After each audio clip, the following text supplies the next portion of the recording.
Molecules पढ़ रहे हैं इस क्लास में, पॉलीमराइजेशन।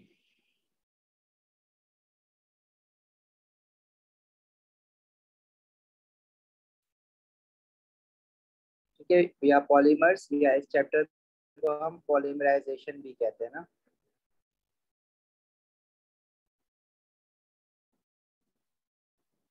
देखो, पॉलीमराइजेशन हमारे पास ना दो तरह की होती है। एक होती है addition polymerization. Addition polymerisation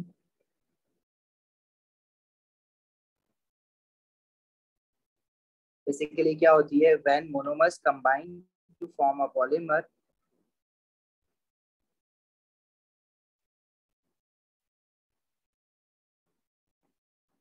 combine to form a polymer without a release of any other molecule। Monomers क्या होते हैं, स्मॉल मॉलिक्यूल्स हमारे पास। ठीक है, when many small molecules, we can say कि small molecule monomers are also known as small molecules, when many small molecules combine together to form a large molecule which is known as polymer। Large molecule भी कह सकते हैं इसको, macro molecule भी कहते हैं। ठीक है, इट मीन्स के लार्ज मॉलिक्यूल। जब बहुत सारे मोनोमर्स, यहाँ पे मैनी भी कर दो ना, when many monomers combine to form a polymer which is a large molecule, that process is known as polymerization. और जब मोनोमर्स कंबाइन हो और सिर्फ पॉलीमर बने, एक लार्ज मॉलिक्यूल बने, और कोई और हमारा मोनोमर रिलीज, मतलब कोई और मॉलिक्यूल रिलीज ना हो रहा, तो that is addition polymerization. Condensation polymerization की डेफिनेशन हम अभी जब कंडेंसेशन स्टार्ट करेंगे तो उसमें लिखेंगे। उसकी डेफिनेशन ये होती है, when many monomers combine to form a polymer with a release of a small molecule that is usually a water molecule. सही है, तो पहले एडिशन देखते हैं, फिर कंडेंसेशन देखते हैं। जी, कल भी करेंगे ये क्लासेस, कल का स्केड्यूल शेयर कर दिया ना। हाँ, टू फॉर्म अ प्रोडक्ट भी कह सकते हो। एडिशन पॉलीमराइजेशन होती है जब हमारे पास मोनोमर्स जो होते हैं ना वो एल्कीन होते हैं। एल्कीन का क्या मतलब है कि हमारे पास अनसैचुरेटेड हाइड्रोकार्बन हो। अनसैचुरेटेड हाइड्रोकार्बन से क्या मतलब है कि कार्बन कार्बन डबल बॉन्ड होना जरूरी है। एटलीस्ट एक carbon carbon double bond must है in order for monomers to form a addition polymer. अब हम लोग पहला जो एडिशन पॉलीमर होता है दैट इज पॉलीइथीन। पॉलीइथीन का जो मोनोमर होता है वो होता है इथीन मोनोमर। इथीन मॉलिक्यूल आप लोग सब जानते हो, C2H4 होता है। इथीन का स्ट्रक्चर कैसा होता है, दो कार्बन, और दोनों कार्बन के साथ दो दो हाइड्रोजन लिए हुए। बेसिकली जब ये पॉलीमर बनता है तो किस तरह से बनता है, देखो पॉलीमर बनाने के लिए ना आपको एक रूल याद रखना है कि जब भी आप एडिशन पॉलीमर बनाओगे तो there should not B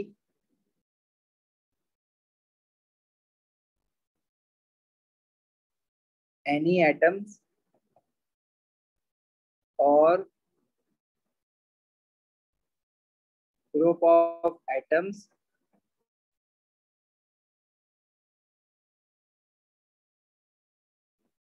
on the right and left hand side of the double bonded carbon atoms।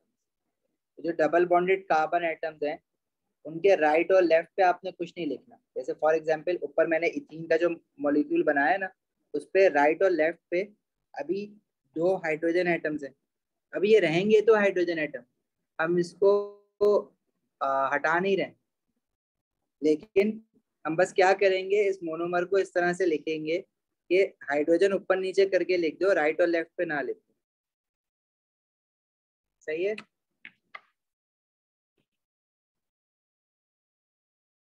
लिख लो जल्दी से, देख लो क्या देखना है, स्क्रीनशॉट लेना है, स्क्रीनशॉट ले लो।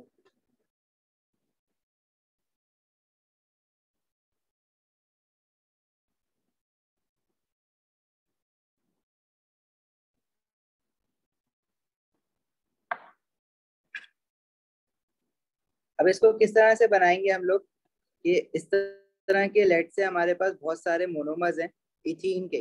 अब मैं डिफरेंट कलर्स में बना रहा हूँ ताकि ना समझने में थोड़ा सा आसान लगे।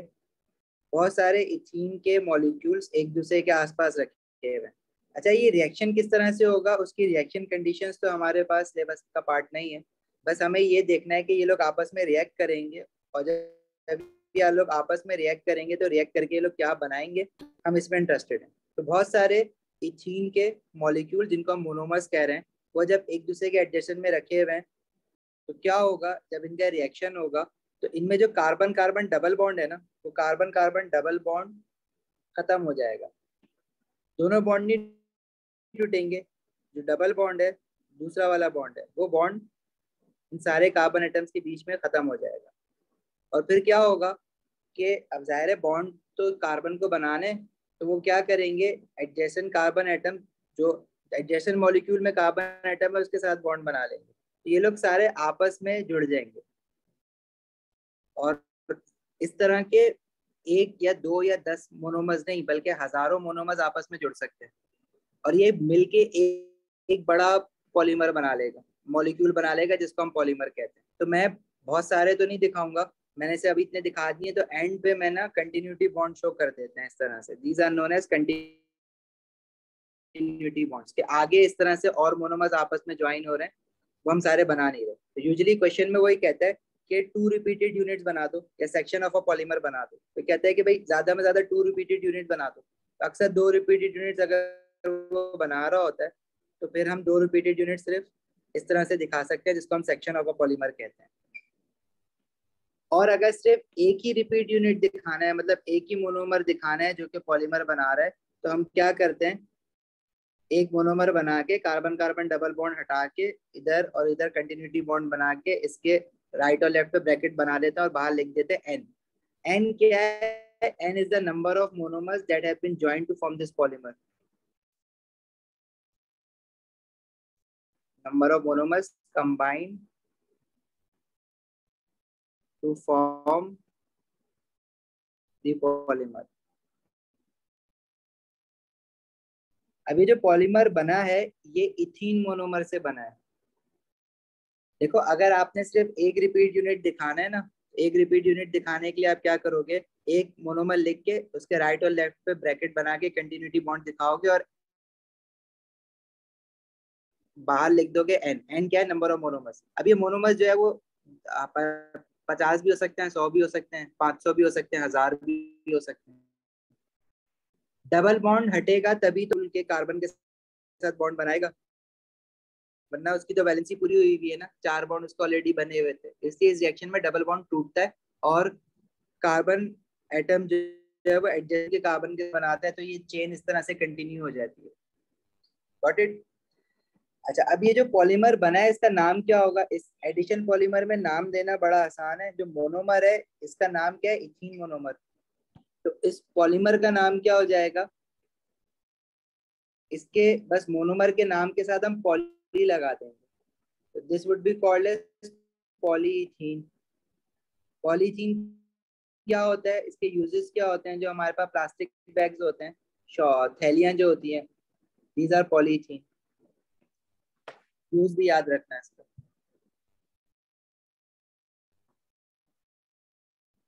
देखो, कार्बन डबल बॉन्ड हमने ब्रेक करे हैं रिएक्शन करवा के। वो रिएक्शन किस तरह से करवाया है वो हमारे सिलेबस का पार्ट नहीं है, इसलिए उसकी डिटेल में हम नहीं जा रहे। बस आपने ये याद रखना है कि वो टूटे हैं। सही हो सर, चलें आगे बढ़े।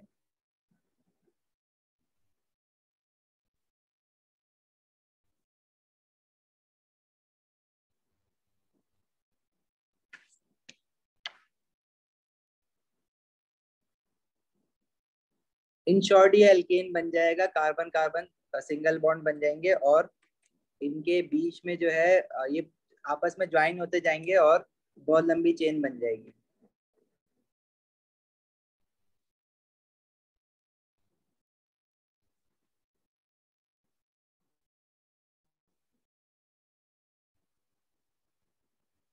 क्या हो गया।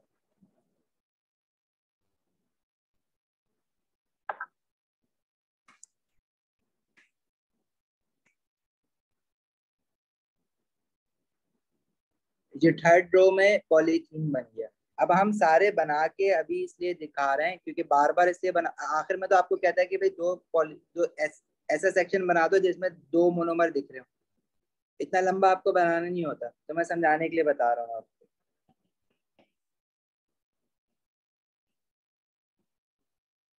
अच्छा, तो दूसरा एडिशन पॉलीमर हमारे पास है वो है पॉलीप्रोपीन। पॉलीप्रोपीन का जो मोनोमर होता है, प्रोपीन मोनोमर होता है C3H6। प्रोपीन का स्ट्रक्चर हम ऐसे बनाते हैं। देखो अभी हमने रूल क्या पढ़ा, there should not be any atoms or group of atoms on the right and left hand side of the double bonded carbon atom। तो ये जो दो डबल बॉन्डेड कार्बन एटम्स हमारे पास हैं, उनके लेफ्ट और राइट पे हमने कुछ नहीं लिखना है, मतलब जो भी लिखा हुआ है वो ऊपर नीचे करके लिख दो। तो इसको मोनोमर को मैं कैसे एडजस्ट करूंगा, जिन दो कार्बन के डबल बॉन्ड है उस पर हाइड्रोजन ऊपर है, जो लेफ्ट पे हाइड्रोजन लिखा हुआ है ना उसको नीचे लिख देंगे। इसी तरह दूसरे वाले कार्बन पे हाइड्रोजन लिखा हुआ है और ये जो पूरा CH3 है ना उसको मैं ऐसे नीचे कंडेंस करके लिख दूंगा। तो मोनोमर को पहले हम इस तरह से लिखेंगे और डिफरेंट प्रोपीन के मोनोमर्स को फिर हम आपस में ज्वाइन कर देंगे इनके डबल बॉन्ड खत्म करके,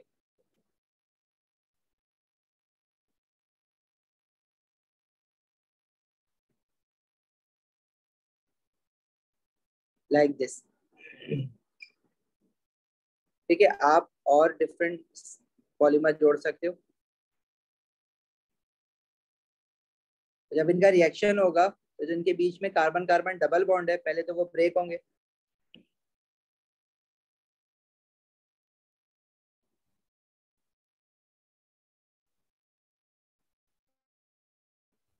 और फिर क्या होगा, एडजेसेंट कार्बन एटम एक दूसरे के साथ ऐसे बॉन्ड बना लेंगे।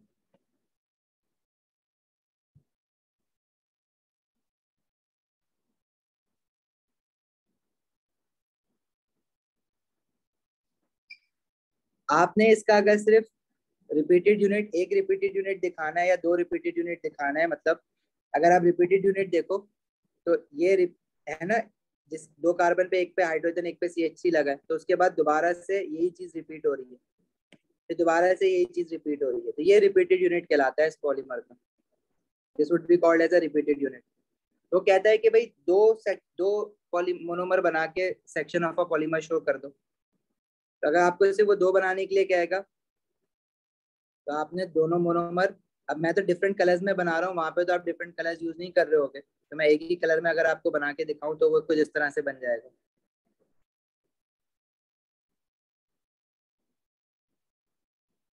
लेट से ऐसे था, पहले इनके बीच में डबल बॉन्ड थे, फिर वो डबल बॉन्ड खत्म होंगे और आपस में लोग ज्वाइन हो जाएंगे और राइट और लेफ्ट पे कंटिन्यूटी बॉन्ड।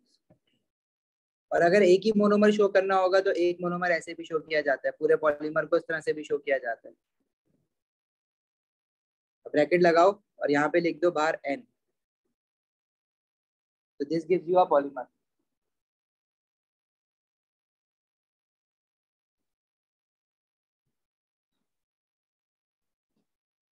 उमर क्या समझ नहीं आया इसमें, पूछ लोगे तो जरा इजी हो जाएगा।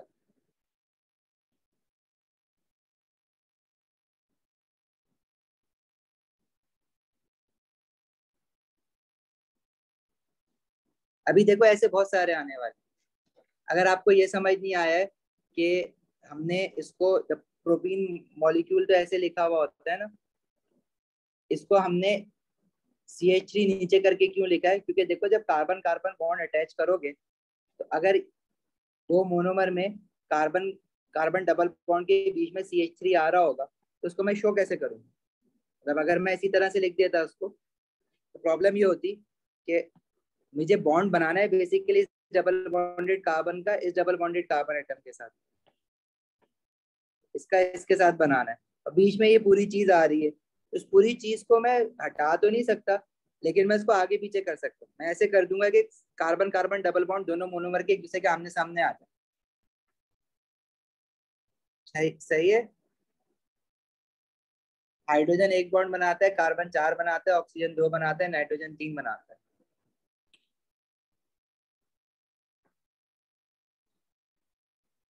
तो देखो, जब वो सेक्शन ऑफ अ पॉलीमर बनाने के लिए कहता है ना, तो आपको बाहर एन नहीं लिखना होता।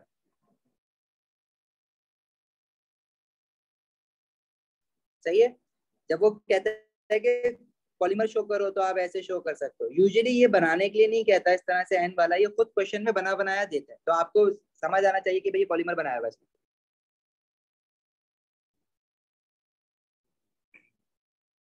अच्छा, इस पॉलीमर का नाम क्या होगा? पॉलीप्रोपीन, क्योंकि प्रोपीन मोनोमर से बना हुआ है। और इसके यूजेस क्या होते हैं? ये प्लास्टिक्स बनाने के लिए यूज होता है। यूजुअली जो वाटर बॉटल्स होती हैं वो पॉलीप्रोपीन की होती हैं। प्लास्टिक की वाटर बॉटल जो होती है ना, चेयर्स वगैरह जो होती हैं प्लास्टिक की, ये पॉलीप्रोपीन की होती है। क्वेश्चन इसी टाइप का आता है, बोलता है पॉलीमर बना दो।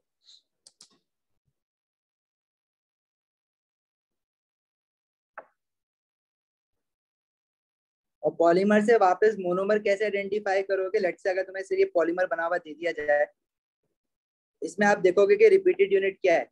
जो मैंने हाईलाइट करे हुए, जो ग्रीन में हाईलाइट हुआ हुआ है, वो एक रिपीट यूनिट है। मतलब यही चीज बार बार रिपीट हो रही है ना, जो चीज बार बार रिपीट हो रही है मतलब वो एक मोनोमर है।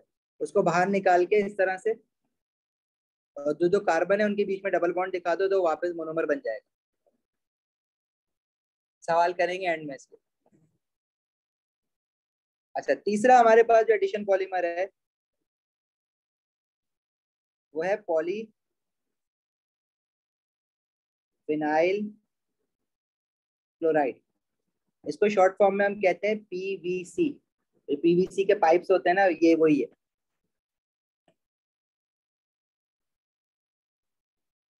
इसमें जो मोनोमर होता है वो कार्बन कार्बन डबल बॉन्ड, दो कार्बन पे हाइड्रोजन होते हैं और किसी एक कार्बन पे ना क्लोरीन लगा हुआ होता है। तो इस मोनोमर को हम, इसके दो नाम होते हैं, इसको हम क्लोरो इथीन भी कहते हैं और इसका मार्केट नेम होता है विनाइल क्लोराइड।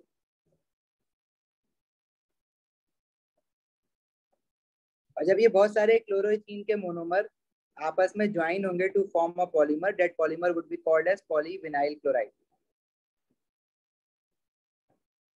अगेन वही हो रहा है इनमें भी, कार्बन कार्बन डबल बॉन्ड जो है वो ब्रेक होंगे और एडजेसेंट मॉलिक्यूल्स के कार्बन एक दूसरे के साथ बॉन्ड बना लेंगे, एक पूरा बड़ा मॉलिक्यूल बन जाएगा। इसको अगर शो करना है तो इस तरह से शो करोगे। ऐसा पॉलीमर अगर एन की फॉर्म में शो करना है ब्रैकेट लगा के, इस तरह से शो होगा। और अगर आप इस पॉलीमर को गौर से देखो तो देखो ये चीज बार बार रिपीट हो रही है ना। इसके यहाँ से अगर ये पॉलीमर दिया जाए तो आप मोनोमर निकाल सकते हो बाहर इसका। यहाँ से भी देख के आप मोनोमर बाहर निकाल सकते हो उसका। पॉलीविनाइल क्लोराइड के यूजेस क्या है? वाटर पाइप्स के तौर पे यूज होता है ये, इंसुलेटिंग पाइप्स के तौर पे यूज होता है, इलेक्ट्रिक वायर डालने के लिए दीवारों में, सेवरेज पाइप्स के तौर पे अब यूज होने लगा है ये बहुत ज्यादा।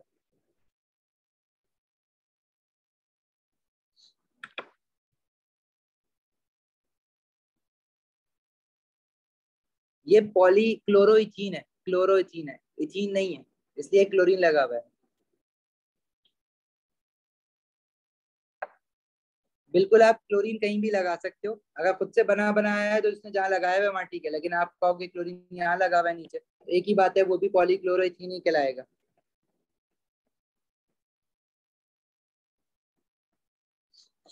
चलें आगे।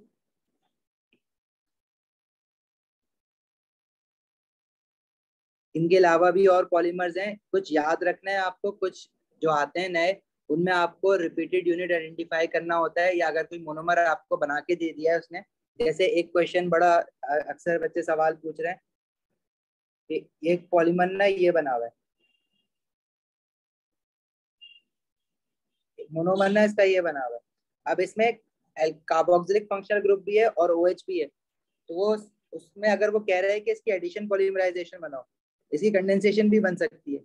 लेकिन अगर वो एडिशन पॉलीमर बनाने का कह रहा है इसका, तो आप carbon carbon double bond break करके बनाओगे। तो इसका एडिशन पॉलीमर कैसे बनाओगे? ये एक रिपीटेड यूनिट है। अगर ये किसी और फॉर्म में भी लिखा हुआ है ना, लेट से अगर मैं कहूँ कि ये यूं करके लिखा हुआ था, यहाँ पे कार्बन ऑक्सीजन, ये कार्बोक्सिलिक फंक्शनल ग्रुप, यहाँ पे OH लिखा हुआ है, तो हमारा जो रूल है वो रूल क्या कहते हैं, there should not be any atoms और group of atoms on the right and left hand side of the double bonded carbon atom. तो जो डबल बॉन्डेड कार्बन एटम्स हैं उसके जो लेफ्ट पे OH लगा हुआ है, लेफ्ट वाले पे वो नीचे करके लिख दो, लिखा लगा हुआ वो उसी कार्बन पे है, हमने बस ऊपर नीचे कर दिया। इसी तरह COOH यूं कर दिया, हाइड्रोजन नीचे कर दिया। अब इस तरह के बहुत सारे मोनोमर जब आपस में कंबाइन होंगे तो एडिशन पॉलीमर बना रहे हो तो कार्बन कार्बन से इनको ज्वाइन करोगे, कार्बोक्सिलिक और अल्कोहल फंक्शनल ग्रुप को हाथ नहीं लगाओगे। ये जब पॉलीमर बनाएंगे तो क्या होगा, इनके बीच का जो कार्बन कार्बन डबल बॉन्ड है तो ब्रेक होगा, एडिशन पॉलीमर बना रहे हैं ना, और एडजेसेंट मॉलिक्यूल्स के कार्बन आपस में बॉन्ड बना लेंगे, तो ये पॉलीमर बन गया। इसको N की टर्म्स में कैसे लिखोगे, कार्बन कार्बन है, यहाँ पे तुमने COOH लगा दिया, इधर H लगा दिया, इधर OH लगा दिया, इधर हाइड्रोजन और N। ठीक है, अब ये पॉलीमर का नाम हमें याद नहीं रखना है, जिनके नाम मैं बता रहा हूँ उनके नाम और यूजेस याद रखना है। ये हमें याद नहीं रखना है कि भाई इस मोनोमर का नाम क्या है और इससे जो पॉलीमर बन रहा है उसका नाम क्या है। अब इस तरह के बहुत डिफरेंट आ सकते हैं आपके पास, आपको बनाना आना चाहिए, लेकिन कुछ आपको याद भी करना है, जैसे पॉलीथीन, पॉलीप्रोपीन, पॉलीविनाइल क्लोराइड, और अभी मैं एक और बताने जा रहा हूँ। OH ऊपर नीचे कहीं भी रख दो, डजेंट मैटर, जो उसने मुझे ओरिजिनल मोनोमर दिया हुआ है ना, उस मोनोमर से अगर मैं बनाऊंगा तो उसमें कार्बोक्सिलिक और OH ऊपर है, मैंने बनाने में OH यहाँ पे नीचे कर दिया, लेकिन आपने अब मैं इसके हिसाब से अपना मोनोमर चेंज कर लेता हूँ ना, मैं पूरा पॉलीमर चेंज करूंगा तो मसला हो जाएगा। मैं चलो मोनोमर ये कर देता, हाँ वो मैंने करने में फॉलो नहीं करा, मुझे करना चाहिए फॉलो, कि जिस तरह से मोनोमर दिया हुआ है उसी सीक्वेंस में मैं सब कुछ रखूँ। मुझे असल में यूं अगर दिया हुआ था तो मैंने अपने हिसाब से उसको यूं एडजस्ट करा और फिर उससे पॉलीमर बना दिया। चलें आगे बढ़े। लंबी चेन में ब्रैकेट नहीं लगाएंगे, ब्रैकेट आप सिर्फ तब लगाओगे जब एक ही मोनोमर ब्रैकेट में डालना है आप, तो एक ही मोनोमर इनफ होता है टू शो द पॉलीमर।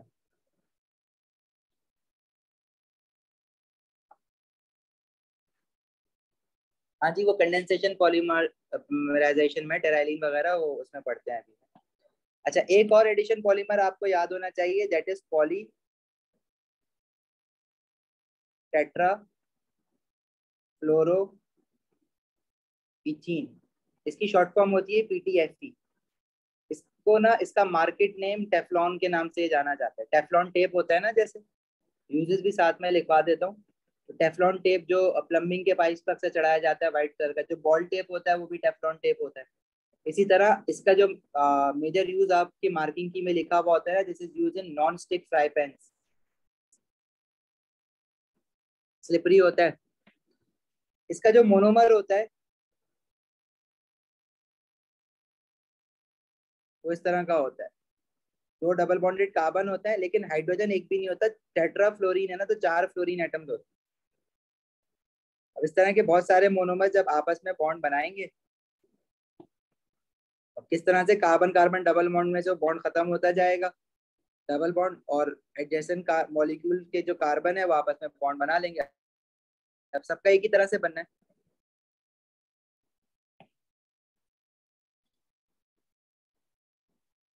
अगर एक रिपीटेड यूनिट दिखाना है, मतलब एक ही यूनिट दिखाना है मोनोमर, ब्रैकेट लगा के दिखाते हैं फिर, वरना एटलीस्ट दो पॉलीमर तो, दो मोनोमर तो लगाने पड़ते हैं। अक्सर वो कहता है कि भाई शो एटलीस्ट 2 मोनोमर्स, तो जब वो 2 मोनोमर्स शो करने के लिए कहेगा तो हम इसे 2 बना देंगे, वो कुछ इस तरह से हो जाएगा।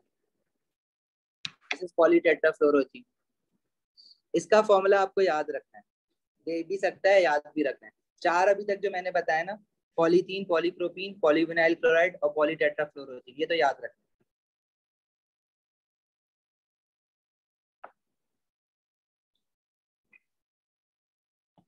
भाई अगर एक मोनोमर बनाओगे तो एन लिखना जरूरी है ना जब ब्रैकेट लगाओगे, ये आपको इस तरह से बनाने के लिए नहीं कहता, ये बना बनाया आता है, तो आपको आइडेंटिफाई करना होता है इसका क्या मतलब है कि पॉलीमर है, पॉलीटेट्राफ्लोरोथीन है ये। ठीक है, अगर वो एक इस तरह से बना हुआ होता है। बाकी अगर आप सेक्शन ऑफ अ पॉलीमर बनाते हो तो उसमें एन नहीं लिखते हो, कंटिन्यूटी बॉन्ड जैसे शो करते हो बस।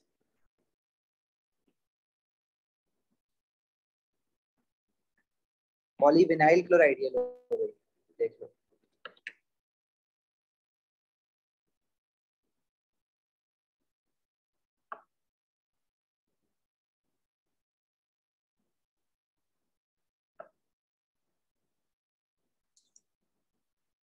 चलें आगे बढ़े।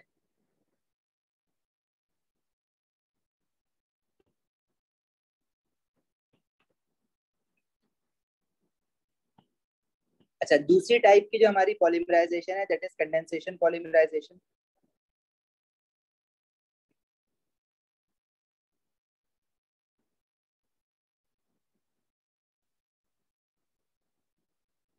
कंडेंसेशन पॉलीमराइजेशन की क्या डेफिनेशन होती है? व्हेन मोनोमर्स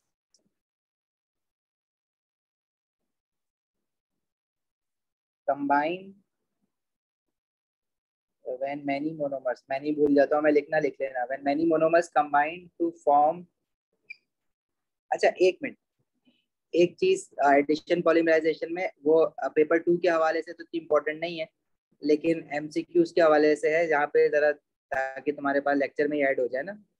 देखो अगर मैं किसी भी पॉलीमर की बात कर रहा हूँ ना, एडिशन पॉलीमर की, जैसे पॉलीथीन की बात कर रहे हैं, तो इसका जो मोनोमर है वो एक ही है।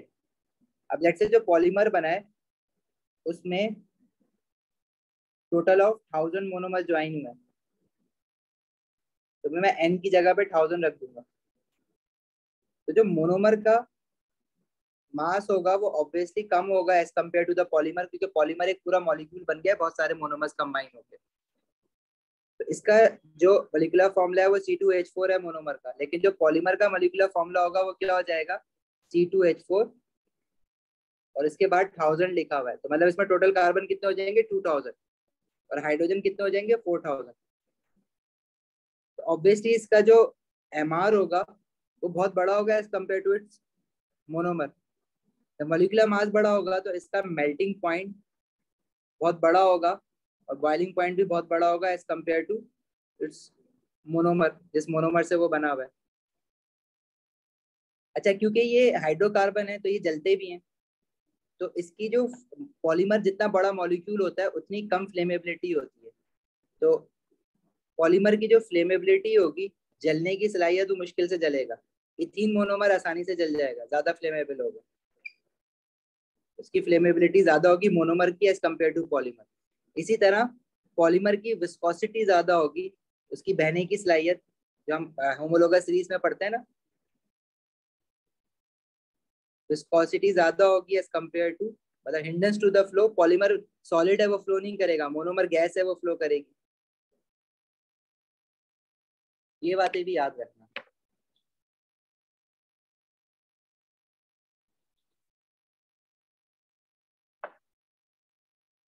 मैंने एज एन एग्जाम्पल लिया है कि ये जो पॉलीमर बना हुआ है पॉलीथीन, वो 1000 मोनोमर से मिलकर बना हुआ है, 1000 इथीन के मोनोमर से।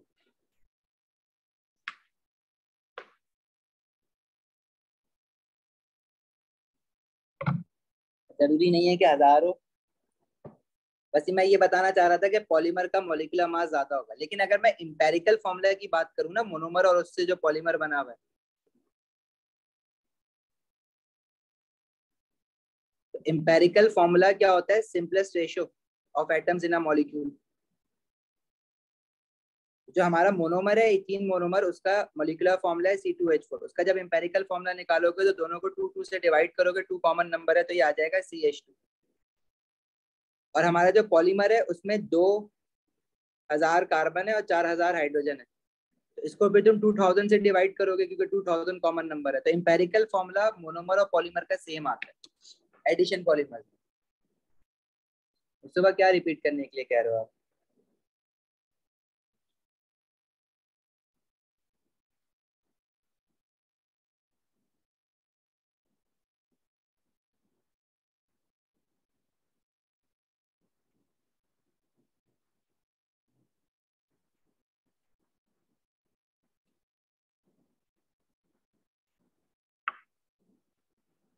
देखो फ्लेमेबिलिटी होती है कि कौन आसानी से जल जाता है, ज्यादा जो जलता है वो ज्यादा फ्लेमेबल होता है, मतलब जिसका फ्लेम इजीली जब बन जाता है। तो जो स्मॉल मॉलिक्यूल होते हैं वो ज्यादा फ्लेमेबल होते हैं। विस्कोसिटी क्या होती है? इनकी बहने की सलाहियत। अच्छा, ये पेपर 1 के हवाले से इम्पोर्टेंट है, पेपर 2 में इसका क्वेश्चन नहीं आता है, तो पेपर 1 के लिए जब हम पढ़ेंगे तो वहां पे और डिटेल में डिस्कस कर लेंगे इसको, फिलहाल अभी इस पे जाने देते हैं।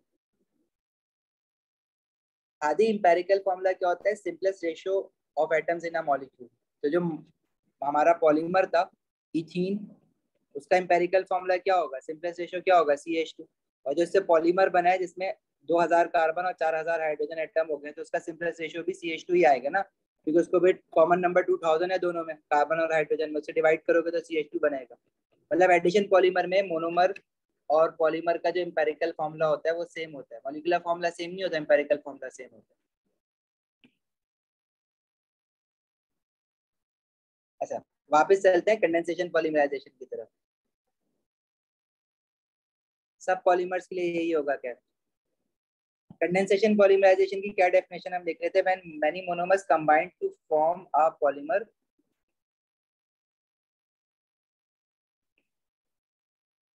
with a release of a small molecule, usually a water molecule. Water molecule इसमें एडिशन पॉलीमर में देखो कुछ भी बाहर नहीं निकल रहा, बस मोनोमर्स कंबाइन हो रहा है। लेकिन कंडेंसेशन पॉलीमर में हमारे पास जब दो मोनोमर्स कंबाइन होंगे तो वाटर मॉलिक्यूल यूजुअली बाहर निकलता है, कोई और मॉलिक्यूल भी निकल सकता है, लेकिन मोस्टली ओ लेवल में हमारे पास वाटर मॉलिक्यूल ही निकलता है, मोस्टली क्या, हमेशा वही निकलता है। यही रीजन है इसको कंडेंसेशन पॉलीमर भी कहते हैं, क्योंकि पानी बाहर निकल रहा है। अब कंडेंसेशन पॉलीमराइजेशन में हमारे पास दो तरह की पॉलीमर्स बनते हैं। एक होता है artificial condensation polymer,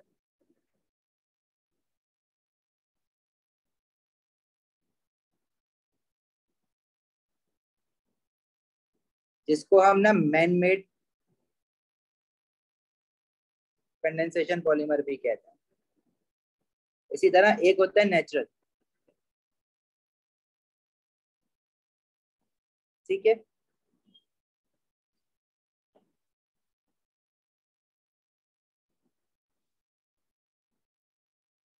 esterification bond बन रहा है। अब अगर एस्टेरिफिकेशन इस तरह की हो रही है कि आपस में दो से ज्यादा मोनोमर्स कंबाइन होते जा रहे हैं, तो वो फिर हाँ पॉलीमर बन जाएगा।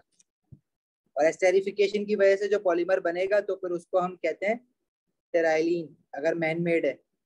टेराइलिन मार्केट नेम है और उसका केमिकल नेम क्या होता है? पॉलीएस्टर, मतलब बहुत सारे जब एस्टर बॉन्ड बन जाते हैं। इसी तरह से दूसरा आर्टिफिशियल पॉलीमर होता है नाइलॉन, जो उसका मार्केट नेम है और उसका जो फॉर्मूला होता है वो होता है पॉलीएमाइड। इसी तरह नेचुरल पॉलीमर्स में हमारे पास फैट्स होते हैं जो कि एस्टर लिंकेज होती है जिसमें, और प्रोटीन्स होते हैं जिसमें अमाइड लिंकेज होती है नाइलॉन की तरह। फैट्स होते हैं एस्टर की, पॉलीएस्टर की, टेराइलिन की तरह। प्रोटीन्स होते हैं नाइलॉन की तरह। इसी तरह कार्बोहाइड्रेट्स पॉलीमर्स भी होते हैं जिसको ना हम स्टार्च भी कहते हैं, और इसका एक और नाम हमने रखा हुआ है सेल्यूलोज। इनमें जो लिंकेज होती है वो होती है ईथर लिंकेज, ये भी हम देखेंगे अभी, बिल्कुल याद करना है भाई।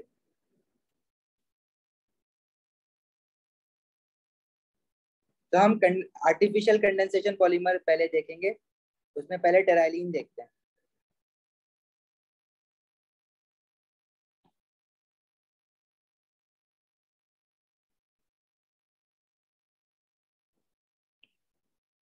अच्छा, टेराइलिन जो बनता है वो दो तरह के मोनोमर से बनता है। दो तरह के मोनोमर्स आपस में कंबाइन होते हैं टू फॉर्म पॉलीमर।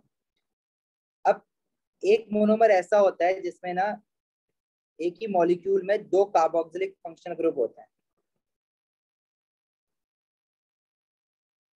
और दूसरा मोनोमर ऐसा होता है जिसमें एक ही मॉलिक्यूल में दो अल्कोहल फंक्शनल ग्रुप होते हैं, एक राइट एंड पे और एक लेफ्ट एंड पे। कार्बोक्सिलिक भी एक राइट एंड पे एक लेफ्ट एंड पे। अब ये मोनोमर जो है ना वो चेंज हो सकते हैं, मतलब ये जो बीच में कार्बोक्सिलिक के बीच में जो हाइड्रोकार्बन चेन है वो छोटी बड़ी हो सकती है डिफरेंट मोनोमर्स में। तो हमें ना एग्जामिनर ने हमारे लिए थोड़ा सा काम आसान ये कर दिया है कि उसने ये बोला है कि भाई ये जो बीच की हाइड्रोकार्बन चेन है ना वो दिखाने के बजाय आप उसको ना एक बॉक्स में क्लोज कर दो।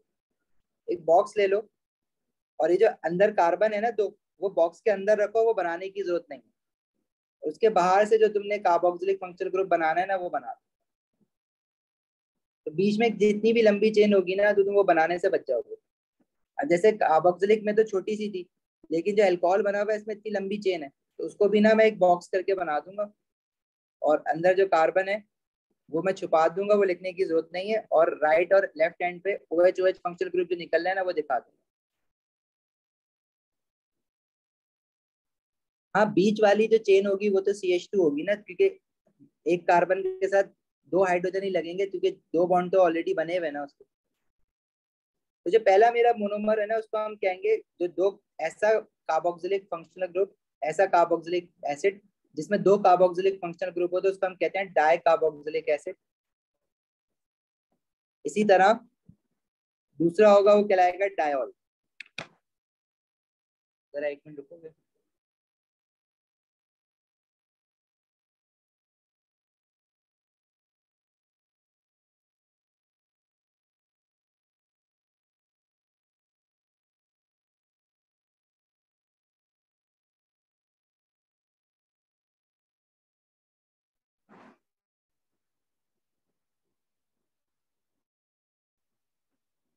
टेराइलिन याद कैसे करना है? टेराइलिन के पहले तो आपको दोनों मोनोमर्स याद करने हैं, डाइकार्बोक्सिलिक और डायोल। ये वाले याद नहीं करने हैं जो मैंने बनाया, तो एग्जांपल दे रहा था, ये वाले याद करने हैं।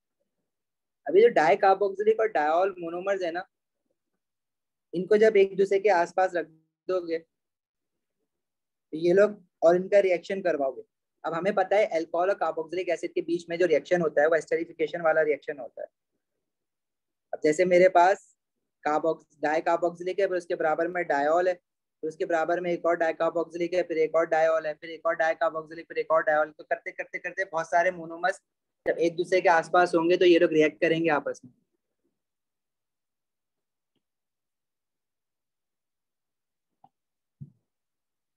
तो ये किस तरह से रिएक्ट करेंगे? बेसिकली देखो होता क्या है, हमें पता है एस्टर लिंकेज कैसे बनती है, एस्टर बॉन्ड कैसे बनता है, जब कार्बोक्सिलिक का H और अल्कोहल का OH मिलके निकल जाएगा।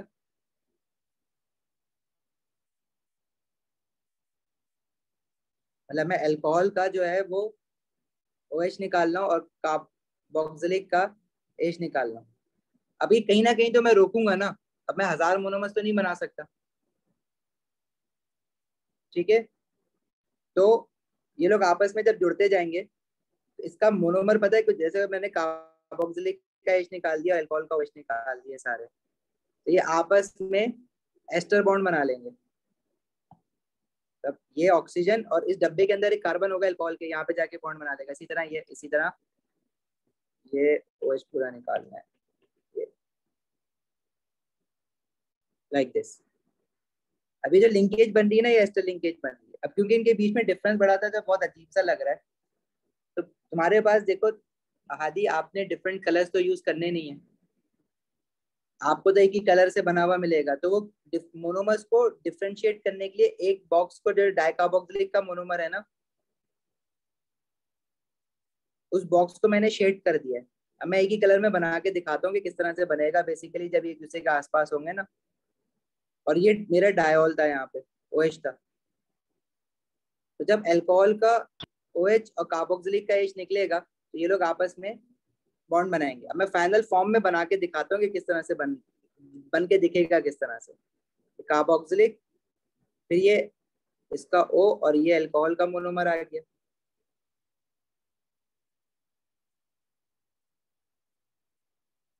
जहां जहां कार्बोक्सिलिक फंक्शनल ग्रुप है, उस डब्बे को मैंने, जिसके साथ कार्बोक्सिलिक फंक्शनल ग्रुप है, उस डब्बे को मैंने शेड कर रहा हूँ। और जिनसे अल्कोहल वाला जो मोनोमर था, उस डब्बे को मैं क्या कहते हैं, शेड नहीं कर रहा हूँ, खाली रख रहा हूँ, ताकि डिफ्रेंशिएट कर सके, क्योंकि आपने एक ही कलर में बनाना है। आप डिफरेंट कलर यूज नहीं कर सकते हो एग्जाम में।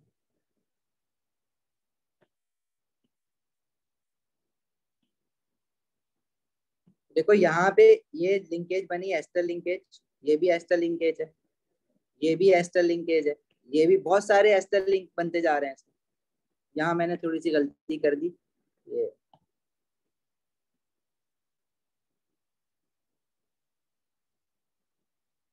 तो जब बहुत सारे एस्टर्स बनेंगे,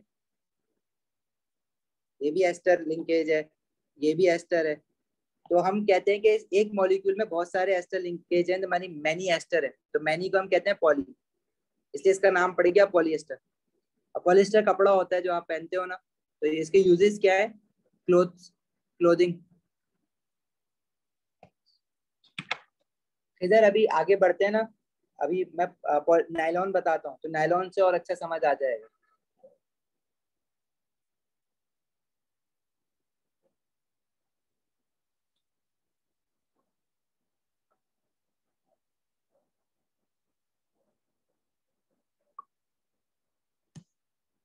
इसी तरह हमारे पास जो दूसरा कंडेंसेशन पॉलीमर है that is known as nylon, जो कि मैनमेड है। नायलॉन, उसमें फॉर्मूला होता है पॉलीएमाइड, लेकिन उसका मार्केट नेम होता है नायलॉन। इसमें जो मोनोमर्स होते हैं, इसमें भी दो तरह के मोनोमर्स होते हैं। जो आर्टिफिशियल कंडेंसेशन पॉलीमर्स होते हैं ना, वो दो तरह के मोनोमर से बना हुआ होता है। एक मोनोमर इसमें होगा डाइकार्बोक्सिलिक, जो हमने अभी पीछे देखा है।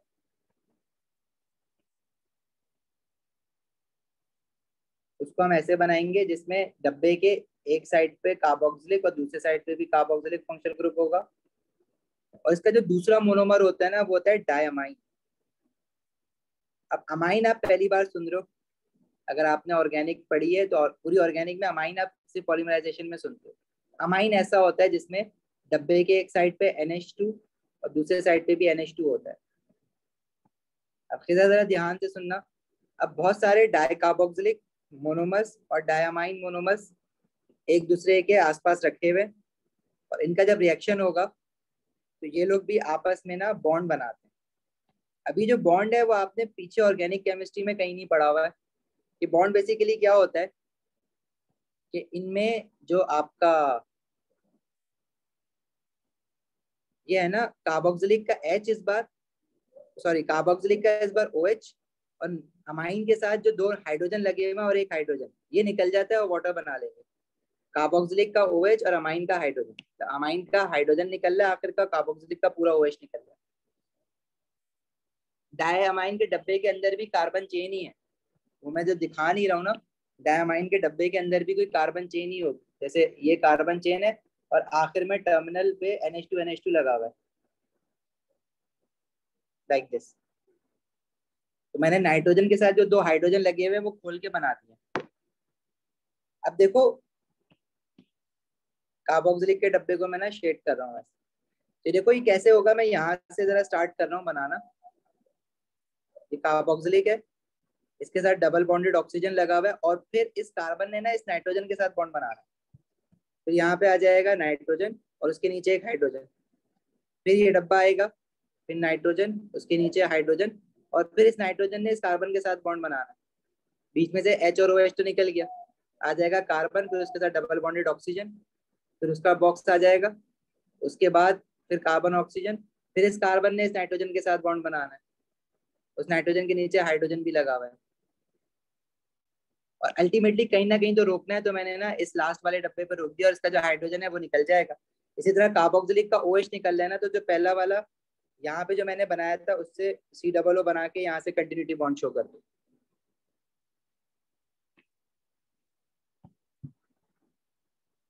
अब देखो इसमें हमारे पास जो लिंकेज बॉन्ड बन रहा है ना, ये वाला बॉन्ड, इसमें कार्बन ऑक्सीजन डबल बॉन्ड, देखो एस्टर बॉन्ड ऐसे होता है, लेकिन यहाँ पे ये कार्बन ऑक्सीजन डबल बॉन्ड के बाद नाइट्रोजन और हाइड्रोजन है, ऐसे बॉन्ड को हम कहते हैं अमाइड, AMIDE। इसी जो मोनोमर है इसका नाम है अमाइन, ये लिंकेज कहलाती है अमाइड, ये भी अमाइड लिंकेज है। अब बहुत सारी अमाइड लिंकेज बनी हुई है इसमें। लिंकेज मतलब बॉन्ड बना, लिंकेज इसलिए कह रहे हैं कि लिंक बन गया ना, जैसे चेन के लिंक्स होते हैं, जुड़े जा रहे हैं जुड़े जा रहे हैं, लंबी चेन बन जाती है। वाटर भी निकल रहा है ऑब्वियसली बार, ये जो H और OH निकल रहा है ये वाटर ही तो बन के निकल रहा है, जब भी तो कंडेंसेशन पॉलीमराइजेशन कह रहे हैं इसको। तो बहुत सारे अमाइड लिंकेजेस हैं इसमें, इस चीज को हम कहते हैं पॉलीअमाइड। और पॉलीअमाइड इस तरह का जब होता है तो उसको हम नाइलॉन भी कहते हैं। नाइलॉन के यूजेस तुम्हें पता है क्या क्या होते हैं? नायलॉन क्लोथिंग के लिए यूज होता है, रोप्स बनाने के लिए यूज होता है, फिशिंग नेट्स बनाने का बहुत ज्यादा यूज है नायलॉन का। सही।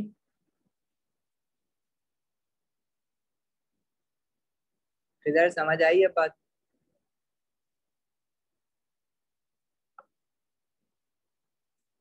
बेटा क्लास में अभी 20 मिनट्स और लगेंगे अगर पूरा पढ़ना है कंडेंसेशन पॉलीमराइजेशन।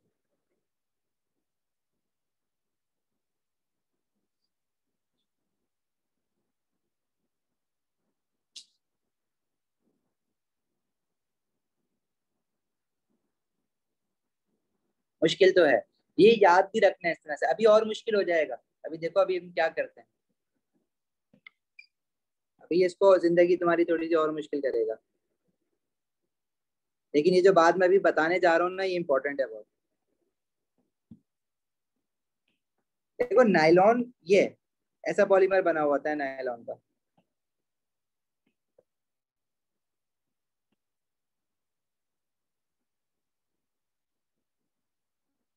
लिंकेज इसमें पॉलीअमाइड है,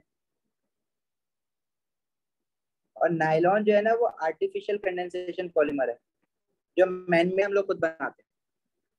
इसका जो नेचुरल कंडेंसेशन पॉलीमर होता है ना नायलॉन का, जो हमने बेसिकली नेचुरल को देख के आर्टिफिशियल बनाया है ना, वो कहलाता है प्रोटीन्स। प्रोटीन्स में भी जो लिंकेज होती है वो पॉलीअमाइड लिंकेज ही होती है, मतलब अमाइड बॉन्ड बन रहा होता है, लेकिन वो नेचुरली एग्जिस्ट करता है आपकी ह्यूमन बॉडी में या किसी भी लिविंग ऑर्गेनिज्म में।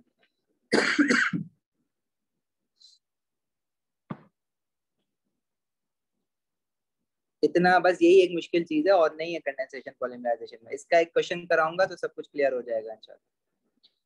अच्छा, अब फर्क क्या होता है नायलॉन में और प्रोटीन में। प्रोटीन को ना पॉलीपेप्टाइड भी कहते हैं, जो बायो वाले हैं उनको पता है पॉलीपेप्टाइड में क्या फर्क होता है, लेकिन हमारे लिए अभी एक ही चीज है, प्रोटीन और पॉलीपेप्टाइड। ये जो जिन मोनोमर से बना हुआ होता है ना प्रोटीन, देखो नायलॉन के दो अलग अलग मोनोमर्स तुमने देखे हैं, डाई कार्बोक्सिलिक और डायमाइन।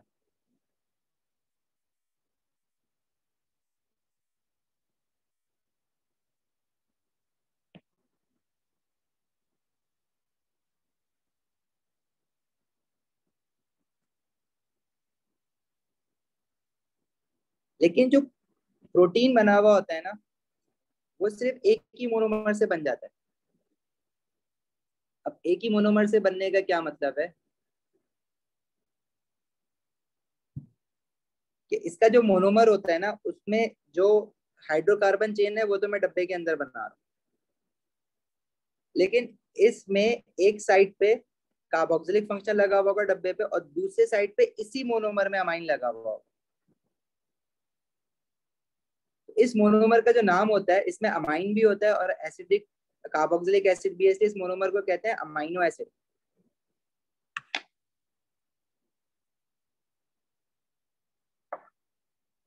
अमाइनो एसिड में कैपेबिलिटी होती है कि एक ही तरह का मोनोमर जो है ना वो मिलके पॉलीमर बना सकते हैं, क्योंकि इसके देखो एक साइड पे कार्बोक्सिलिक है, अब मेरे पास लेट्स से ये दो अमाइनो एसिड के मॉलिक्यूल हैं एक दूसरे के आसपास रखे हुए, तो ये लोग आपस में ही जुड़ सकते हैं, क्योंकि एक साइड पे कार्बोक्सिलिक है दूसरी साइड पे अमाइन है, एक वहां से जुड़ेगा एक वहां से जुड़ेगा। इस तरह के अगर मैं चार अमाइनो एसिड के मॉलिक्यूल एक साथ रख रहा हूँ, ये लोग आपस में भी बॉन्ड बना सकते हैं। किस तरह से, अगेन वही होगा जैसे अमाइड लिंकेज बनी है नायलॉन के अंदर, कार्बोक्सिलिक का OH और अमाइन का H निकल जाएगा, कार्बोक्सिलिक का OH और अमाइन का H निकल जाएगा। हम स्टार्ट करते हैं यहाँ से बनाना। इसमें कार्बोक्सिलिक का COO, और ये बॉन्ड इस नाइट्रोजन के साथ बॉन्ड बना लेगा कार्बन,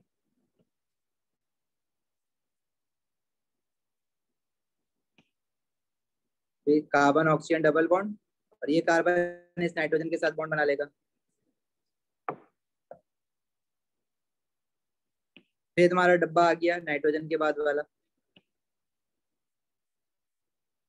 तो ये कार्बन इस नाइट्रोजन के साथ बॉन्ड बना लेगा, इसके नीचे हाइड्रोजन। कार्बोक्सिलिक आखिरी वाला जो कार्बोक्सिलिक है उसका मैंने OH निकाल दिया, तो कंटिन्यूटी बॉन्ड दिखा दूंगा। पहला वाला जो बॉक्स है उसके लेफ्ट हैंड साइड पे अमाइन का हाइड्रोजन निकाल दिया। इसमें भी जो लिंकेज बन रही है वो देखो पॉलीअमाइड ही बन रही है ना हर जगह पे। दिस इज अमाइड, इसके आगे वाला भी अमाइड है, तो इसको भी हम पॉलीअमाइड कहते हैं। लेकिन इसमें और नायलॉन में, देखो नायलॉन ये बना हुआ, नायलॉन में और प्रोटीन में कोई फर्क दिख रहा है?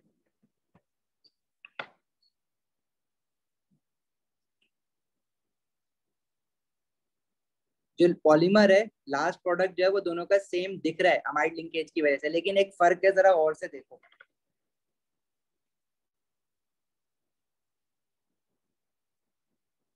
नायलॉन जो है वो दो तरह के मोनोमर से मिलके बना हुआ है। कैसे पता? क्योंकि देखो एक के नायलॉन में दोनों साइड पे कार्बोक्सिलिक है, और जो दूसरा डब्बा है उसके दोनों साइड पे अमाइन है। इससे मुझे ये पता लग रहा है कि इसमें दो डिफरेंट तरह के मोनोमर्स हैं, जिसमें एक डब्बे के दोनों साइड पे कार्बोक्सिलिक होगा और दूसरे डब्बे के दोनों साइड पे अमाइन होगा। मतलब ये डाई अमाइन और डाई कार्बोक्सिलिक से बना हुआ है, मतलब ये नायलॉन है, नायलॉन की पहचान है। इसी तरह प्रोटीन का जो फाइनल प्रोडक्ट है, प्रोटीन पॉलीमर जो बना हुआ है, उसको देखो तो उसमें जो आपके बॉक्स बना हुआ है, उसमें एक ही बॉक्स के एक साइड पे कार्बोक्सिलिक भी है और दूसरी साइड पे अमाइन भी है। दूसरे बॉक्स को देखो तो उसमें एक कार्बोक्सिलिक फिर अमाइन। तो इससे मुझे पता चल रहा है कि ये एक ही तरह के मोनोमर से मिलकर बना हुआ है, जो कि अमाइनो एसिड है। तो ये प्रोटीन की पहचान है। तो देखने में एक जैसे लग रहा है, लेकिन थोड़ा सा डिफरेंस है। तो वो ये पूछता है कि बताओ ये नायलॉन है या प्रोटीन है। अमाइड लिंकेज तो है, नायलॉन है या प्रोटीन है। तो आप देख के आइडेंटिफाई कर सकते हो कि कौन सा प्रोटीन है और कौन सा नायलॉन है। भाईजान इसका पीडीएफ नहीं है, इसलिए कहा था शुरू से लिखो साथ। अगर नहीं लिखा है तो रिकॉर्डिंग से बैठ के देख लेना एक बार। मैं स्नैपशॉट लेके भेज सकता हूँ, इतना कर सकता हूँ जो अभी अभी पढ़ा है।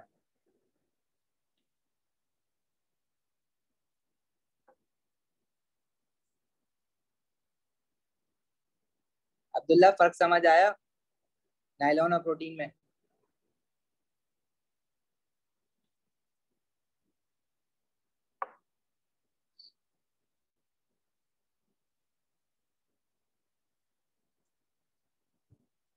इसी तरह हमने जो पॉलिस्टर बनाया था ना,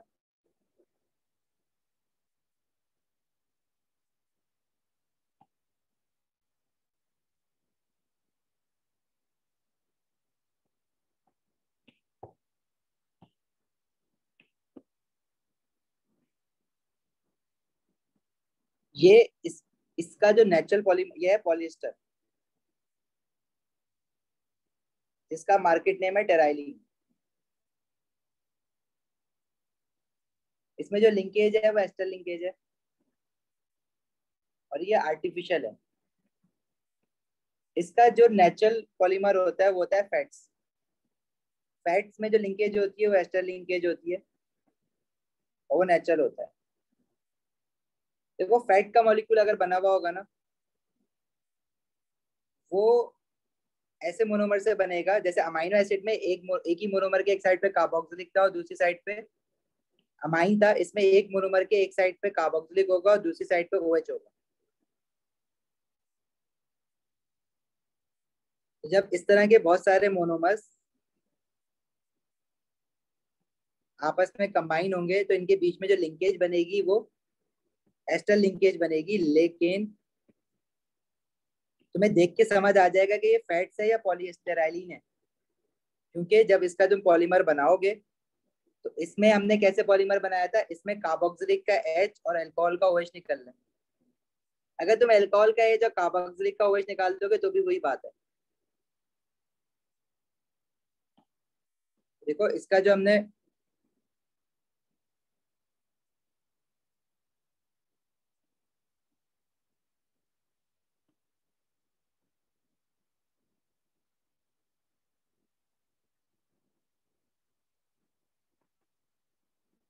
देखो इसमें ये हो रहा है, ये वाला ऑक्सीजन इस डब्बे के अंदर जो कार्बन है उसके साथ बॉन्ड बनाएगा, आगे वाला ऑक्सीजन डब्बे के अंदर जो कार्बन है उसके साथ बॉन्ड बनाएगा, लाइक दिस।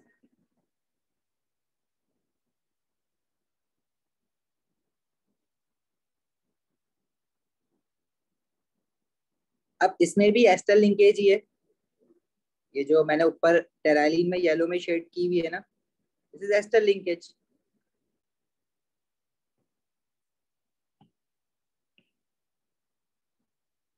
लेकिन क्या तुम्हें देख के पता लग रहा है कि ऊपर वाला जो एस्टर लिंकेज बनी हुई है, मैनी एस्टर लिंकेज, उसमें और नीचे वाले में क्या फर्क है? उसमें भी वही फर्क है कि हमारे पास जो बॉक्स है उसमें एक बॉक्स के दोनों साइड पे या तो कार्बोक्सिलिक लगा हुआ है, सीसी लगा हुआ है, या दूसरे बॉक्स के दोनों साइड पे ओ लगा हुआ है, मतलब अल्कोहल होगा। लेकिन यहाँ पे अगर तुम एक बॉक्स को कंसीडर करो तो एक साइड पे कार्बन दिखेगा, दूसरी साइड पे ऑक्सीजन दिखेगा। इट मीन्स कि ये फैट्स है, एक ही तरह के मोनोमर से बना हुआ, तो ये डिफरेंस है। अमान बस 15 मिनट और।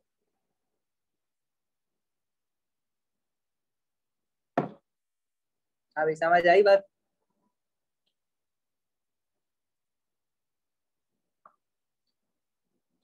भाई ये आपकी खामख्याली है कि ये सेक्शन बी में आता है। इस सेक्शन अभी एक 2016 के पेपर में सेक्शन ए का फर्स्ट क्वेश्चन पॉलीमराइजेशन है, जब भी मैं करवाऊंगा। तो बाबा बेटा ये क्या बात हुई? अब आप रिकॉर्डिंग देखना।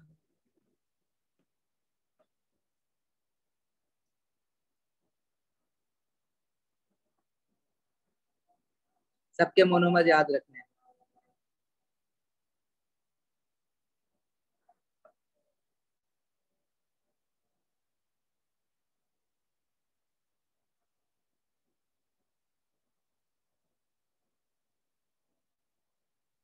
अब आप आई थिंक अगर आपने पढ़ा हुआ है पॉलीमराइजेशन एक बार साथ, ऑब्वियसली आपने तो पढ़ा हुआ है, तो आप जरा इसका क्वेश्चन कर लो यहाँ तक, फिर रिकॉर्डिंग देखना, अभी क्लास लीव ना करो।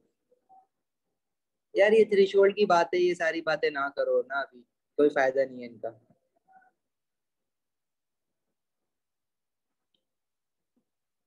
अच्छा, तीसरी तरह का जो कंडेंसेशन पॉलीमर हमारे पास है दैट इज स्टार्च।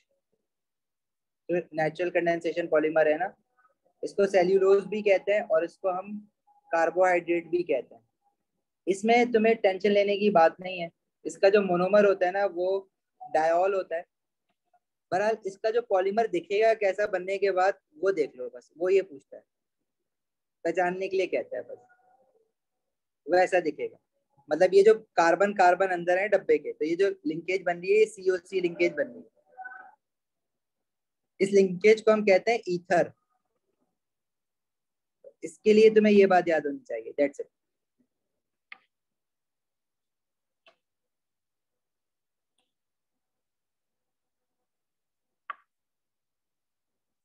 एंजाइटी किस बात की भाई?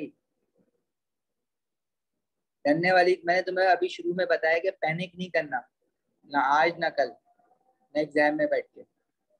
जो पढ़ रहे हो सुकून से पढ़ो, जितना पढ़ रहे हो सुकून से पढ़ो, जो छूट जाए कोई बात नहीं, कोई मसला ही नहीं है। इतना तो तुमने पढ़ लिया, मुझे पता है कि ये तो कहीं नहीं जाने वाला। बाकी पेपर वन में संभालेंगे। पेपर भर के आओ सुकून से। सेक्शन बी के बारे में मैंने बताया, पहले चारों क्वेश्चंस पढ़ लेना, तो सबसे अच्छा आता है वो करना पहले, जिसके सबसे ज्यादा पार्ट्स आते हैं, और जिसके सबसे कम पार्ट्स आते हैं वो छोड़ना।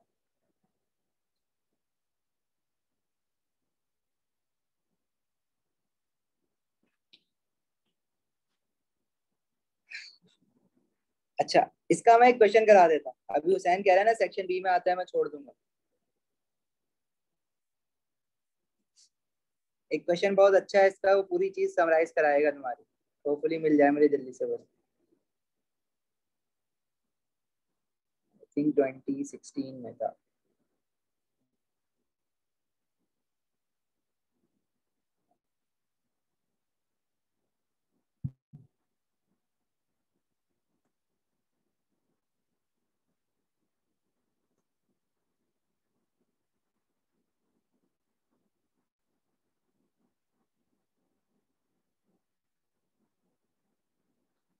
ये लो हुसैन, सेक्शन ए का पहला क्वेश्चन, पॉलीमराइजेशन। इस क्वेश्चन में जितनी भी पॉलीमराइजेशन हमने पढ़ी ना सारी समराइज हो जाएगी।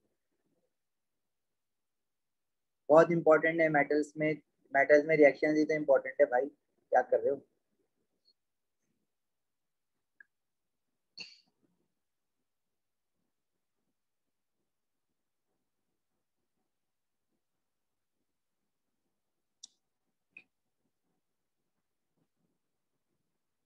देखो ये जो पहला हमारे पास पॉलीमर बना हुआ है, पॉलीमर ए, इसमें लिंकेज क्या है, लिंकेज बता दो जल्दी से जरा। ये एस्टर है या अमाइड है, ये तो पता लग गया कि कंडेंसेशन है। ये पॉलीमर है जो है वो कंडेंसेशन पॉलीमर है। अब मुझे ये बता दो कि लिंकेज कौन सी है, पॉलीअमाइड है या पॉलीएस्टर है। वेरी गुड, पॉलीअमाइड है। अच्छा, अब दूसरा सवाल मेरा ये कि नायलॉन है या प्रोटीन है। तो आप जरा डब्बों को देखो, जो पहला डब्बा है उसके दोनों साइड पे नाइट्रोजन नाइट्रोजन मतलब अमाइन अमाइन है, तो डायमाइन। और जो दूसरा डब्बा बना हुआ है उसके दोनों साइड पे कार्बोक्सिलिक कार्बोक्सिलिक है, मतलब डाई कार्बोक्सिलिक। तो दो डिफरेंट मोनोमर से बना हुआ है। जब दो डिफरेंट मोनोमर से पॉलीअमाइड बना हुआ होता है तो वो क्या कहलाता है, नायलॉन। मतलब ये आर्टिफिशियल पॉलीमर है नायलॉन।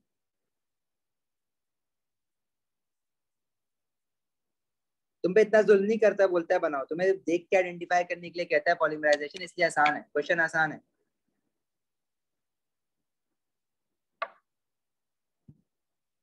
अभी जो पॉलीमर बी है, देखो जिसमें कार्बन कार्बन चेन होगी ना, वो एडिशन पॉलीमर होता है, कंडेंसेशन नहीं होता। तो जो पॉलीमर बी है वो क्या है, एडिशन पॉलीमर है। सही है। अब क्या है, इस एडिशन पॉलीमर का नाम बता सकते हो। इसमें अगर मैं एक रिपीटेड यूनिट देखूं, देखो बार बार देखो दो कार्बन के बाद रिपीट यूनिट होना है एडिशन पॉलीमर में। दो कार्बन से ज्यादा कार्बन नहीं हो सकते किसी भी मोनोमर में, क्योंकि हमने दो डबल बॉन्डेड कार्बन को रख के उसके राइट और लेफ्ट पे जितनी भी चीजें थी वो ऊपर नीचे डाल दी थी ना। तो दो कार्बन से ज्यादा नहीं हो सकते। राइट, तो मतलब ये एक रिपीटेड यूनिट अगर मैं बाहर निकालूं और उसके ऊपर नीचे हाइड्रोजन और इन दोनों कार्बन के बीच में डबल बॉन्ड डाल देंगे, ये किस चीज का मोनोमर बन रहा है, इथीन का। ये जो पॉलीमर है इसका नाम क्या होगा, दिस इज पॉलीथीन। सही है। पॉलीमर सी पे आ जाओ, और पॉलीमर सी ऑब्वियसली कंडेंसेशन है क्योंकि कार्बन कार्बन चेन तो नहीं है सामने। और पॉलीएस्टर लिंकेज है इसमें। मुझे बस ये बता दो कि ये आर्टिफिशियल है या नेचुरल है, मतलब फैट्स है या टेराइलिन है। नहीं, जब भी तुम एडिशन पॉलीमर बनाओगे दो कार्बन, बस एक मोनोमर में दो कार्बन हो सकते हैं, क्योंकि भाई डबल बॉन्ड कार्बन दो रखे थे ना, तीन कहाँ रखे थे स्ट्रेट चेन में। इसमें अगर मैं पहला डब्बा कंसीडर करूं तो देखो दोनों जगह O और O है। दूसरे डब्बे को कंसीडर करें तो दोनों जगह कार्बोक्सिलिक कार्बोक्सिलिक है, मतलब डाई कार्बोक्सिलिक और डायॉल दो डिफरेंट मोनोमर से बना हुआ है, जैसे टेराइलिन।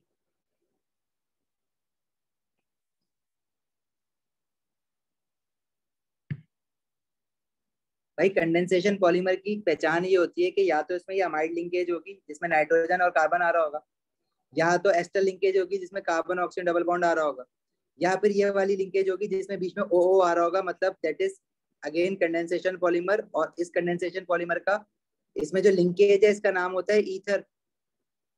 और ये तुमने किस में देखी है, कार्बोहाइड्रेट में।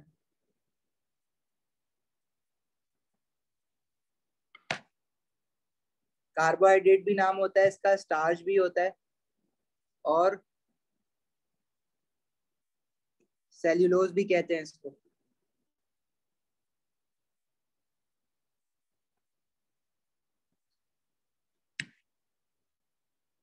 और एडिशन पॉलीमर की पहचान क्या है कि कार्बन कार्बन आपस में जुड़े होंगे, हर दो कार्बन के बाद एक दूसरा मोनोमर आएगा। तो दो कार्बन से ज्यादा नहीं होते इसमें मोनोमर में।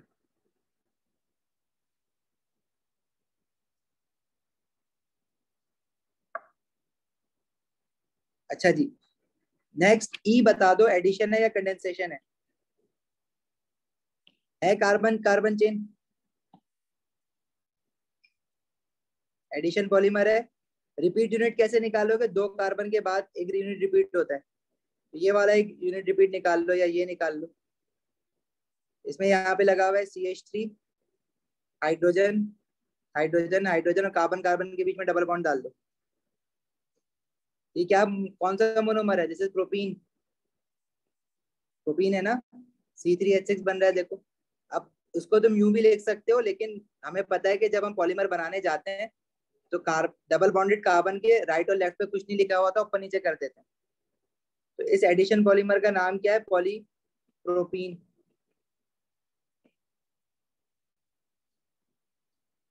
पॉलीमर F बताओ, एडिशन है कंडेंसेशन है।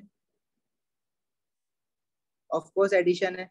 कार्बन कार्बन चेन बनी हुई है और रिपीट यूनिट 2 कार्बन के बाद निकालते हैं। तो ये जो एक रिपीट यूनिट निकलेगा इसमें क्लोरीन लगा हुआ है और 3 हाइड्रोजन लगे हुए हैं। तो इस मोनोमर का नाम मैंने कहा था याद रखना है, विनाइल क्लोराइड होता है, पॉलीविनाइल। जो पॉलीमर का नाम हो जाएगा वो पीवीसी, पॉलीविनाइल क्लोराइड। अभी तक क्वेश्चन हमने स्टार्ट नहीं किया है, अभी तो मैं सिर्फ ब्रेनस्टॉर्मिंग कर रहा हूँ कि क्या है क्वेश्चन में।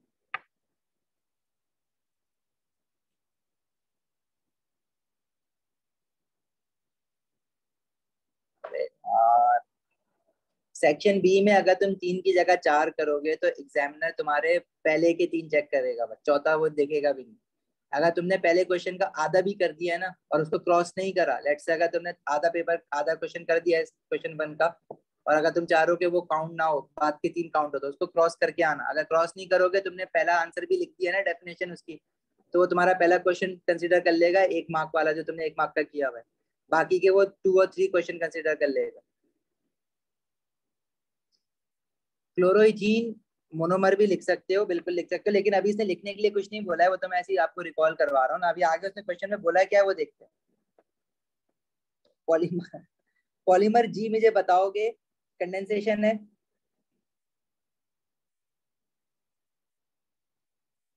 अमाइड लिंकेज है, पॉलीअमाइड है, बस ये बता दो नायलॉन है या प्रोटीन है। देखो एक पहले डब्बे को देखो तो एक साइड पे कार्बोक्सिलिक, दूसरे साइड पे अमाइन, दूसरे डब्बे को देखो तो एक साइड पे कार्बोक्सिलिक, दूसरे साइड पे अमाइन, तो प्रोटीन है। सही है, अमाइनो एसिड मोनोमर से बना हुआ है।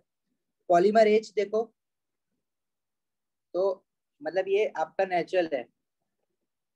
पॉलीमर एच में पॉलीएस्टर लिंकेज है, डब्बे के एक साइड पे ओ है, दूसरी साइड पे कार्बोक्सिलिक है, दूसरे डब्बे पे एक साइड पे ओ, दूसरी साइड पे कार्बोक्सिलिक है, तो कंडेंसेशन। लिंकेज है पॉलीएस्टर, और ये फैट्स में, फैट्स की कैटेगरी में आ जाएगा, मतलब नेचुरल होके लाएगा, टेराइलिन नहीं है ये।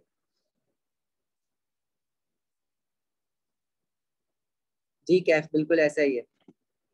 और पॉलीमर आए अगेन एडिशन पॉलीमर है, इसका नाम एक रिपीटेड यूनिट 2 कार्बन का होता है, तो ये इसका मोनोमर होगा।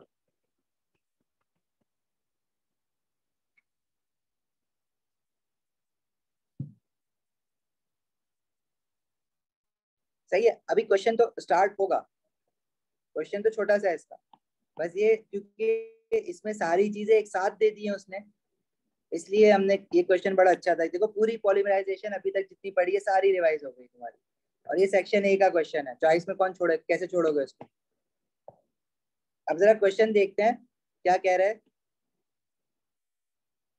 Each polymer can be used once more than once on adult doll. Which two polymers are polyesters? Polyesters पूछ रहा है, ये नहीं पूछा नेचुरल या आर्टिफिशियल, जिसमें एस्टर लिंकेज हो। तो एस्टर लिंकेज आपकी कहाँ कहाँ आई थी, सी में आई थी, और अभी एक जो नेचुरल एस्टर लिंकेज आई थी पॉलीमर एच में, तो सी और एच। Straight forward question. फिर कह रहा है which polymer is used to make both cling film and plastic bag. Cling film तो मुझे नहीं पता, क्लिंग फिल्म प्लास्टिक की शीट्स होती है बेसिकली, लेकिन प्लास्टिक बैग तो मैंने तुम्हें बताया ना पॉलीथीन से बनता है। पॉलीथीन पॉलीमर कौन सा था जिसमें, पॉलीमर बी, ये था ना पॉलीथीन, तो उसका आंसर हो जाएगा बी। फिर पूछ रहा है give letters of an addition polymer. अब एडिशन पॉलीमर तो बहुत सारे हैं, जितने भी इतने सारे हमने पढ़े, तो किसी एक लेटर को लिख देना। ए भी एडिशन पॉलीमर है, सॉरी एडिशन पॉलीमर बी है, एडिशन पॉलीमर जिसमें कार्बन कार्बन चेन है। एक ई है एडिशन पॉलीमर, एफ भी एडिशन पॉलीमर है, ए ई एफ, और आखिर में आई। तो कह रहे हैं कोई एक लेटर लिख लो, तो हमें अभी सारे पता है, ए भी हो सकता है, ई भी हो सकता है, एफ भी और आई भी, बाकी के जो कंडेंसेशन है वो तुम्हें पता है कौन से। पार्ट डी कह रहा है give letter of a polymer that is a saturated hydrocarbon. Saturated hydrocarbon जिसमें कार्बन कार्बन सिंगल बॉन्ड हो, तो सारे एडिशन पॉलीमर सैचुरेटेड हाइड्रोकार्बन बने हुए होते हैं। ए ई एफ आई जिसमें कार्बन कार्बन सिंगल बॉन्ड है, तो इनमें से कोई भी लिख सकते हो। Which polymer could be the part of a protein. तो प्रोटीन का पार्ट कौन सा है, देखो फैट्स का पार्ट आपने आइडेंटिफाई किया एच, वो पूछा नहीं है उसने, लेकिन आपने आइडेंटिफाई किया। और जी आपने आइडेंटिफाई किया था प्रोटीन, तो आपने जी लिखना है।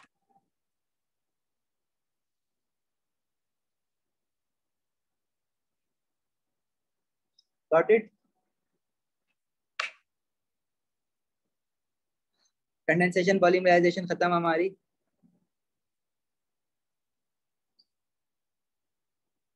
पॉलीमराइजेशन खत्म हमारी। Thank you so much. अल्लाह हाफिज। कल सुबह 11 बजे से स्टार्ट करेंगे।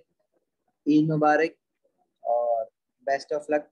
सो जाओ, थोड़ी सी नींद लो, ईद की नमाज पढ़ना, फिर थोड़ी देर और सो जाना, फिर मिलना 11 बजे, 11 साढ़े 11 बजे। ईद डिस्ट्रॉयड। अल्लाह हाफिज।